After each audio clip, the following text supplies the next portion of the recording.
Bueno, muchas gracias a la Junta Directiva de FECOLSOT, al Comité Científico Organizador del Congreso Colombiano de Ginecología y Obstetricia, que me han invitado para que comparta el tema sobre ética en casos clínicos y objeción de conciencia en ginecología, sobre todo un tema enfocado a qué vamos a hacer los ginecólogos como partícipes de esta actividad en salud sobre la interrupción voluntaria del embarazo. En este momento vamos a hacer un recorderis de unos casos que nos han presentado dificultades para definir si objetamos o no objetamos conciencia o por qué motivamos a los compañeros ginecólogos a que puedan tener dudas de si objetar o no conciencia. Entonces, en esta actividad que me permitieron compartir, nos vamos a limitar simplemente a recordar algunos casos clínicos y al final vamos a hacer un resumen de qué podríamos llevar a la mente para estar discutiendo a futuro sobre esta práctica de la IVE. No tengo ningún conflicto de interés, no represento a ninguna institución aparte de la academia, por lo tanto los comentarios y los análisis que hago son análisis de título personal con base a la participación en los diferentes comités de ética. Y ustedes recuerden que no siempre lo que pensamos en ética se pega de los puntos o parámetros que estamos teniendo en nuestras políticas de salud. Sin eso, no quiere decir que estemos haciendo las cosas mal, sino que en la evolución pues, de la humanidad siempre tenemos cambios que nos llevan a conflictos. Les presento a mi grupo de trabajo con el que venimos desempeñando como prueba piloto cuando iba a arrancar IVE acá en Nariño, la dimensión de salud sexual y reproductiva. Después fuimos uno de los grupos a los que las autoridades internacionales en salud hicieron acercamiento para hacer algunas novedades sobre IVE, sobre reglamentaciones. Entonces, un grupo bastante diferente. A tener presente, la IVE es un derecho para todas nuestras mujeres. En Colombia la IVE es un derecho adquirido, es una libertad que tienen nuestras mujeres, pero sí es importante claridad en unos dos temas. La interrupción voluntaria del embarazo no se puede constituir nunca como un método de planificación familiar. Y la interrupción voluntaria del embarazo tampoco se puede constituir en un método para la elección de perfección en la vida, como vamos a ver en los casos clínicos planteados. O sea, es un derecho de nuestras mujeres, un derecho que tienen ellas a disfrutarlo dentro de unas causales ya claras y establecidas. ¿Qué menciona esa sentencia C355 del 2006, que es la que reglamentó todos los lineamientos para la interrupción voluntaria del embarazo? Y allí tenemos algunas cosas. Dice que el proceso de IVE no debe tener trabas, no debe haber dilaciones ni administrativas ni personales, pero también nos dice, según las reglamentaciones siguientes, que cuando se solicita IVE y el feto está vivo intraútero, debe nacer muerto. Allí había una confusión en un inicio cuando decíamos hacemos un IVE a las 24 o 26 semanas, el feto nace vivo y entonces es un prematuro extremo y se va para UCI y se va para todos los cuidados de un prematuro extremo. Posterior a 2006 de la sentencia 355 se reglamentó que si ese bebé está vivo antes de hacerse la interrupción debe morir el bebé intraútero. Y también tenemos otra cosa que nos ha generado conflictos a los que estamos en ginecología y obstetricia. No tiene límites de edad gestacional. La teoría, pues, te recuerdan, hemos tenido cambios en definiciones, sobre todo por perfiles epidemiológicos. Aborto antes se consideraba interrupción de la gestación antes de la semana 20, peso inferior a 500 gramos del feto nacido, o posterior se hizo una modificación epidemiológica también que elevó la edad gestacional a 22 semanas o a un peso inferior a 500 gramos. Pero la sentencia 355 nos habla es de que no hay un límite de edad gestacional. Y allí es donde parten algunos cuestionamientos éticos, unos cuestionamientos morales y unos cuestionamientos entre si hacemos o no hacemos, que no está completamente definido por el grupo de actores que presentamos esa posibilidad de participar en las interrupciones voluntarias del embarazo. Algunos lo asumimos como una imposición, como una traba, como una actividad a la que nos están obligando a cumplir sin estar completamente de acuerdo.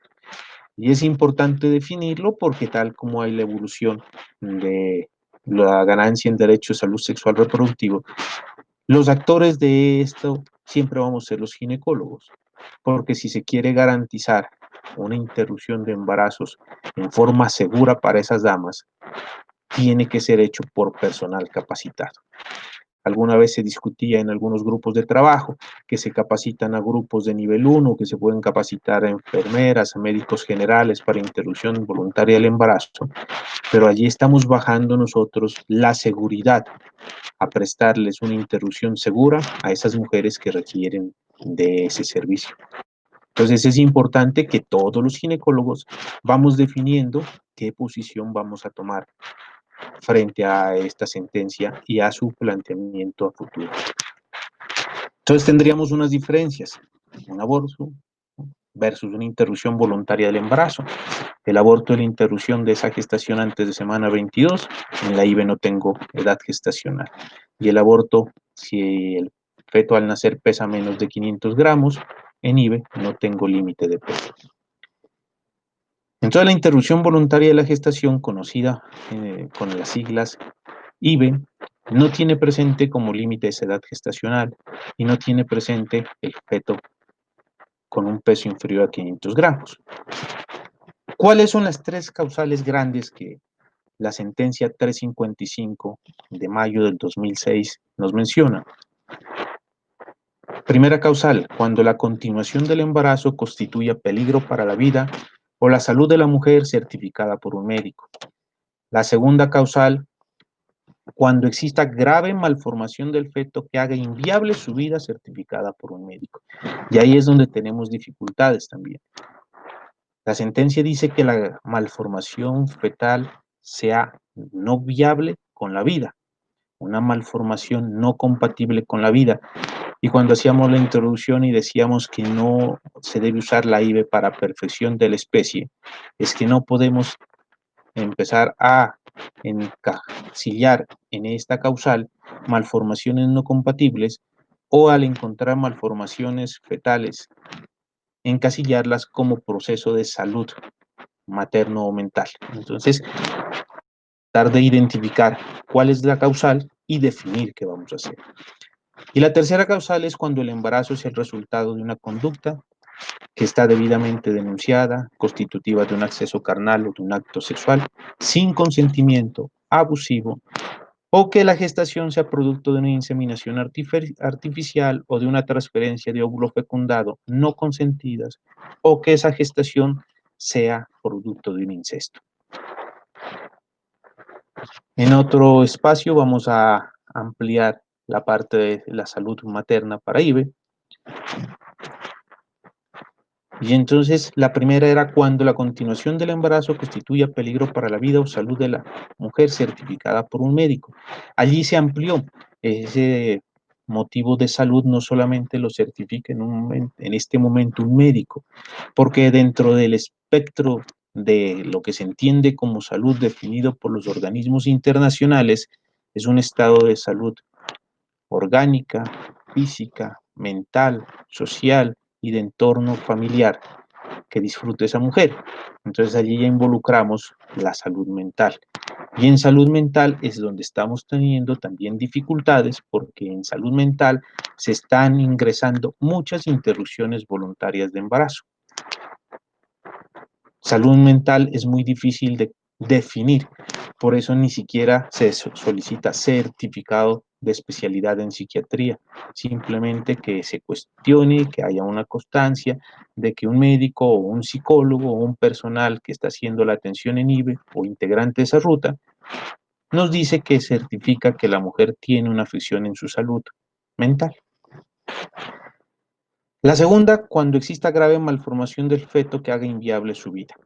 Pues a lo largo de la historia de la obstetricia, de los que ejercemos obstetricia, controles prenatales de alto riesgo, nos hemos visto enfrentados a situaciones en las que con diagnóstico y tecnología de punta, identificamos desde semanas tempranas, 9, 10, 11, fetos con anencefalia, fetos con malformaciones severas que ya sabemos que no son compatibles con la vida.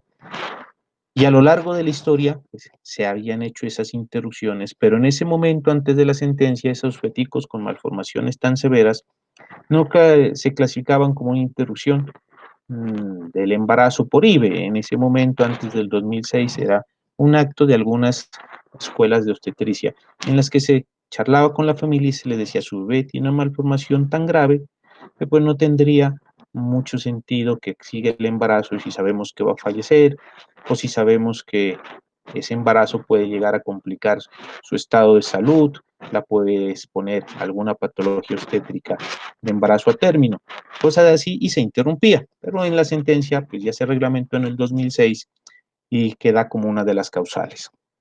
Entonces, si el feto tiene una grave malformación no compatible con la vida, caería dentro de esa segunda causal. Y sigue insistiéndose que sea inviable con la vida, no cualesquier malformación. Y ahí es la reflexión.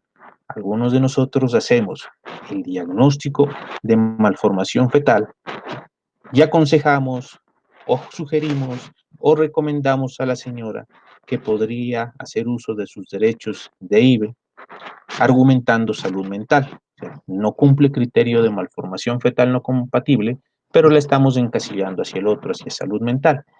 Ejemplo claro de esto es el diagnóstico temprano de nenes con síndrome de Down, trisomía 21, donde charlamos con las familias, con el papá, con la mamá, y le podemos plantear eso.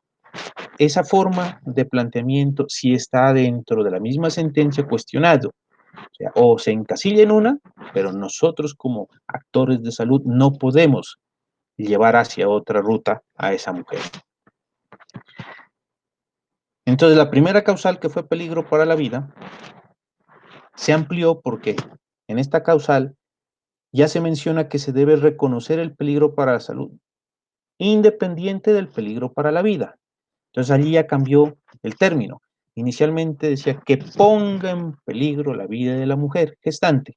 Ahora dice que pone en peligro su estado de salud.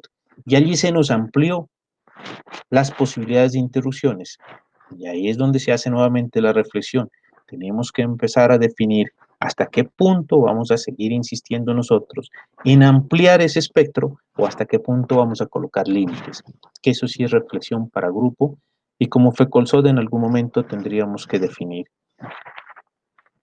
Entonces esta causal ya va cambiando a una diferencia que va contemplada por los magistrados que han revisado eso, a una conclusión en vez de utilizar estos términos entre palabras, dice vida y salud. Y esta causal parte del derecho a la salud y por lo tanto parte para su aplicación de principios y derechos internacionales. Entonces, estas causales también son respaldadas a nivel internacional. Hay que respetar la autonomía, dice la Corte Constitucional ha sido clara a ese respecto. La autonomía de decidir la IVE es de la mujer, no del personal de salud. O sea, la mujer dentro de su preparación hacia una gestación responsable, dentro de su charla de una consulta preconcepcional, debería tener ya conocimiento y ya debería haber apropiado esos derechos que tiene como mujer, que hay una causal para interrupción voluntaria del embarazo. No debería ser al contrario, que nosotros ya frente a la mujer embarazada la eduquemos porque estamos violentando esa autonomía para decidir. Quien decide es esa mujer. Y la mejor forma de decidir es cuando ella no está frente a esa circunstancia de un bebé con alteraciones o de un estado de salud con alteraciones. Porque en ese momento de estrés todos ustedes entenderán de que es muy difícil tomar una decisión. Y esos estándares de bienestar definidos para esas mujeres, pues son esas mujeres que van a asumir los riesgos. Y esas mujeres son las que deberían asumir esos riesgos, pero no se puede imponer cargas desproporcionadas ni exigir actos heroicos a las mujeres al obligarlas a continuar un embarazo que pone en riesgo su vida o su salud. Todo lo que pueda perjudicar y poner en riesgo ese estado de salud o de vida pues, debe ser discutido con esa edad. Y es la sentencia en su ampliación y la Corte nos dice, prohibición de poner en riesgo la salud. Las demoras en la atención pueden resultar en que avance la edad gestacional, aumentando el riesgo de complicaciones asociadas a la IVE. Entonces no es lo mismo tratar de hacerse una interrupción voluntaria del embarazo con 8, 9, 10 semanas de gestación, hacerse una interrupción voluntaria del embarazo a semana 16. Por eso tenemos la ruta de atención integral de atención en salud materno-perinatal, que es la resolución 3280, donde nos coloca unos tiempos como máximos que no debe pasarse de 72 horas entre la solicitud de la interrupción y el realizarse la interrupción. Cuando empezamos con el 2006 con la sentencia que no teníamos definido rutas, pasaban semanas porque no teníamos claro cómo se debería proceder frente a una interrupción voluntaria. Y entonces seguimos cuestionando quién va a estimar el riesgo, que se debe tener en cuenta tanto la experiencia clínica como la evidencia científica, para decir que esa mujer está exponiendo su vida frente a esa gestación. Y entonces ese concepto de salud y todas sus dimensiones, que está respaldado por las definiciones de Organización Mundial de la Salud, pues abarca un espectro muy grande. Un bienestar físico, un bienestar mental, un bienestar social, y no solamente corresponde a la ausencia de enfermedad o dolencia. Entonces nosotros los profesionales en salud generalmente manejamos muy bien lo que hace la parte del bienestar físico, pero ese bienestar mental y social es del grupo que hace acercamiento al apoyo emocional, psicológico, y ellos pues pueden generar algunos conceptos diferentes a lo que nosotros normalmente veníamos acostumbrados. Entonces nosotros tenemos una adolescente, 16 años, que la encontramos aparentemente gozando de un bienestar físico, pero que en el análisis vemos que puede tener una asociación hacia alteraciones mentales o sociales. Y cuando pasa el derecho a IVE, fundamentado en que tenga una malformación incompatible con la vida, entonces este dice, esta causal se fundamenta en el hecho de que no se puede exigir a las mujeres soportar la carga de un embarazo en términos de riesgo para su salud física y emocional, a sabiendas de la inviabilidad del feto, pues esto no significa someterlas a tratos crueles, inhumanos, degradantes, que afectarían su dignidad, como ya lo ha conceptuado el Comité de Derechos Humanos de la ONU. Si sabemos que el fetico no es compatible con la vida, pues no tendría mucho sentido, según esta reglamentación, en llevarlo a término o en llevar ese embarazo hasta que la mujer arranque solita su trabajo de parto o se haga la pérdida espontánea o en el peor de los casos que llegue a término con riesgos hacia la salud de la madre. Esta causal restringe a las malformaciones fetales a aquellas malformaciones que por su gravedad hagan que la vida del feto sea inviable, es decir, que ese feto vaya a morir durante o corto tiempo después del nacimiento. Entonces son malformaciones que van a terminar con la vida de ese recién nacido en corto tiempo. Asimismo, descarta cualquier enfermedad o situación que pueda ser curada antes o después del parto. Si tengo un feto diagnosticado con labio leporino intraútero, él no es incompatible con la vida. Si tengo un feto con una ventriculomegalia, donde he hecho todos los estudios y he descartado otras patologías del feto, tampoco sería tributario de esta causal. O si tengo un feto con ausencia de una de las extremidades y del resto del cuerpo dentro de la normalidad, documentado, estudiado, tampoco podría ser causal de esto. Entonces es clara la causal, malformaciones fetales que el bebé nace muerto o que va a morir al poco tiempo porque la severidad de la malformación lo hace incompatible con la vida. ¿Y cuál es el único requisito para esa causal? Tener una certificación sobre la inviabilidad resultante de las malformaciones observadas en ese feto, expedida por un médico o con suficiente información.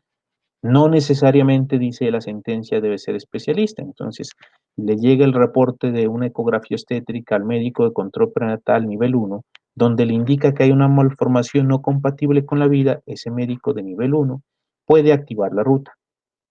No tiene que necesariamente ser bajo inicio de ruta por médico especialista en ginecología o en medicina materno-perinatal o en otra especialidad.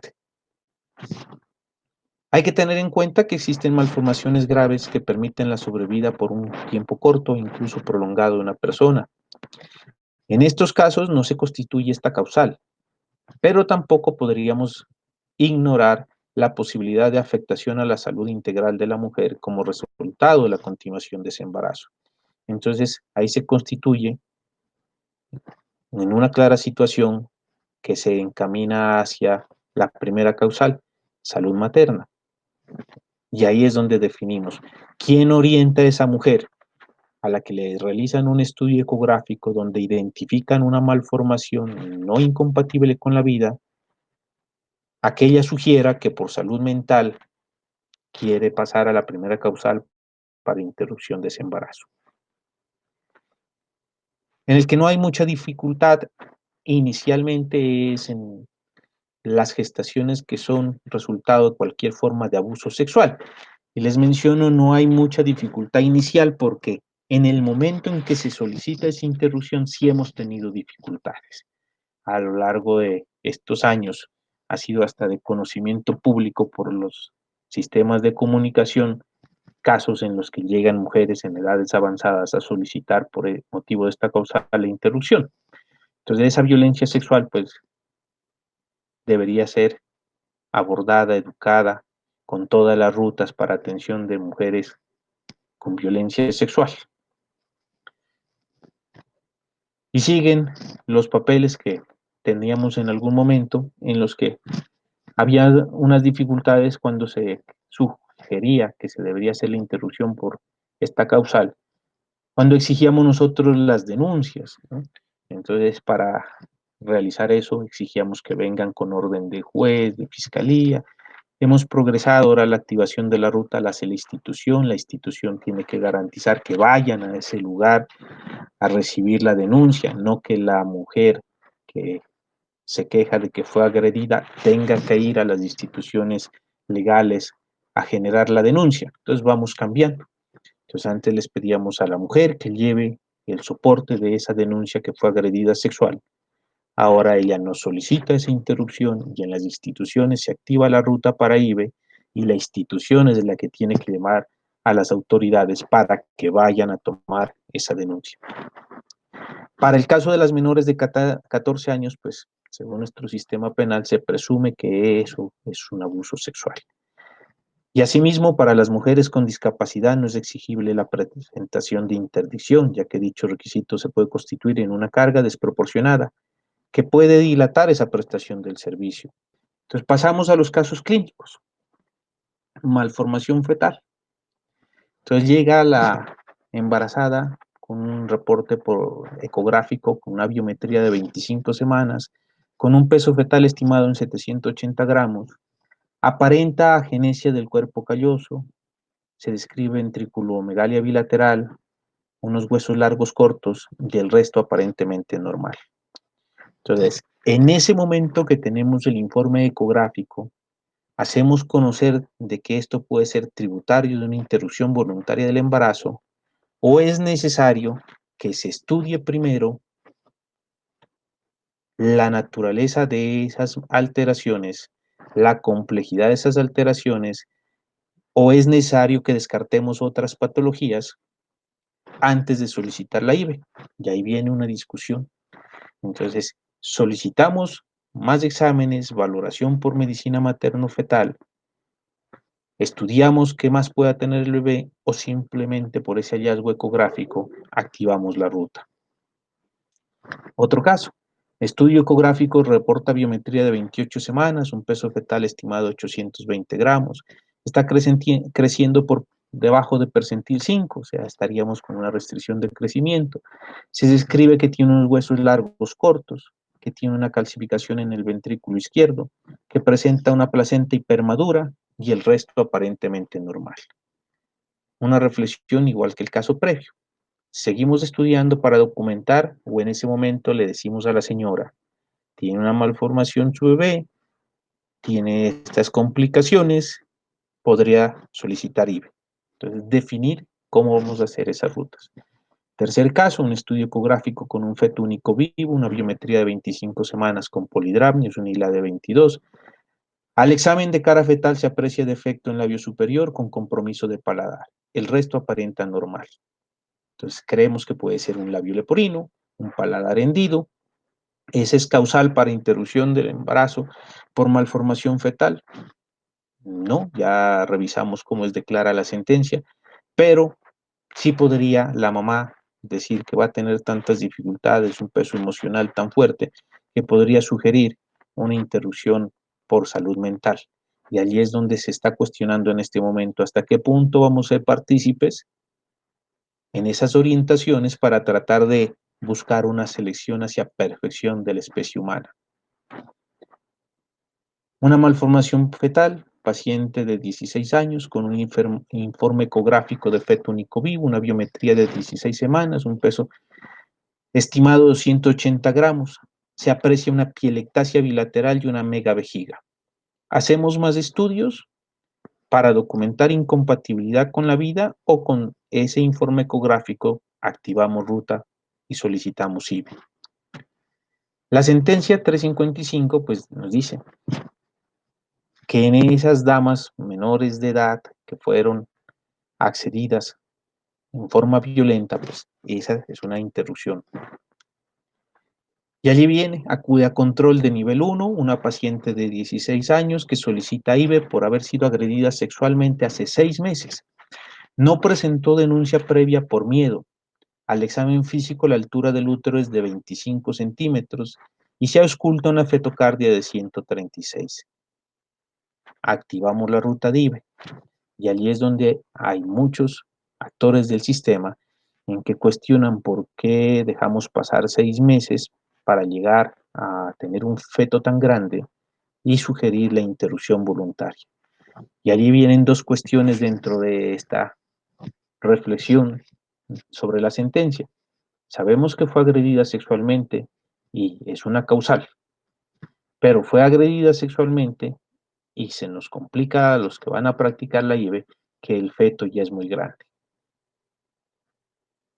¿Qué vamos a hacer? Ella tiene derecho a que se active la ruta. Paciente de 24 años que está en controles prenatales en su IPS, consulta por llanto fácil, alteración del sueño, es valorada por el equipo de psicología y la paciente refiere que esta gestación fue secundaria a una violencia después de acudir a una fiesta de amigos. No recuerda quién fue el agresor. Se le explica sus derechos para solicitar IVE porque ella en ese momento está diciendo que fue agredida sexualmente. Entonces, ¿qué vamos a hacer? ¿Qué debemos hacer todos los protagonistas de la salud de nuestras mujeres? Cada institución debe tener definido el grupo de intervención. Se debe conocer la ruta de asistencia a IVE. No todas las IPS van a ser IVE, pero sí todas deben orientar esa ruta. ¿Qué queremos decir con eso? Todas las IPS que tienen contacto con las mujeres tienen que tener diseñado una ruta.